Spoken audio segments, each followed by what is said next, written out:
Mazhoranca socialiste në konferencën e kryetarëve rrëzoi kërkesën e Partisë Demokratike për zhvillimin e mocionit me debat për mungesën e një ligji për përcaktimin e minimumit jetik. Masa e ndihmës për personat e papunë apo ndihma ekonomike për familjet me të ardhurat të ulta është rreth 40.000 lekë të vjetra. Dhe zoti Balla do duhet t'i shpjegoj shqiptarëve, a mundet ai vetë personalisht të jetojë me 40.000 lekë të vjetra në muaj, siç në fakt jeton një numër i konsiderueshëm i familjeve shqiptare.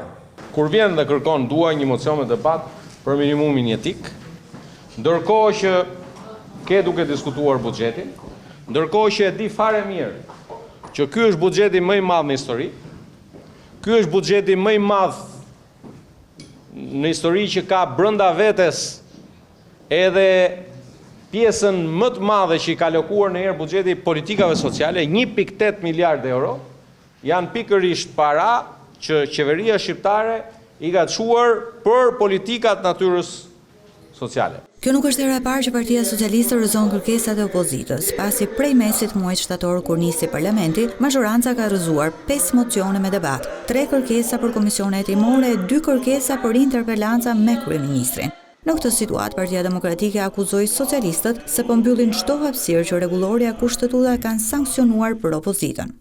Ama është fakt dhe jo një gënjeshtër e gazetarëve, siç akademiku Balla u përpoq ta servirte në opinionin publik, që deri tani janë miratuar me 10 ligje në 2 muaj të kësaj legislature dhe për asnjërin nga ligjet e miratuara nuk është lejuar debat parlamentar. Në asnjë prej ligjeve nuk ka patur diskutime në parim, ashtu siç urdhëron Kushtetuta e Republikës së Shqipërisë dhe rregulloria e kuvendit.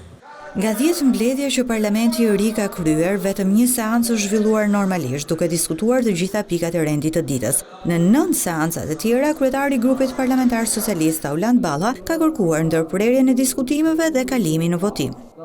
Nuk është e vërtetë. Unë po të jap një shifër dhe po të them, janë 40 orë debat për këtë baj përgjegjësi nëse. Dhe janë 40 orë debat.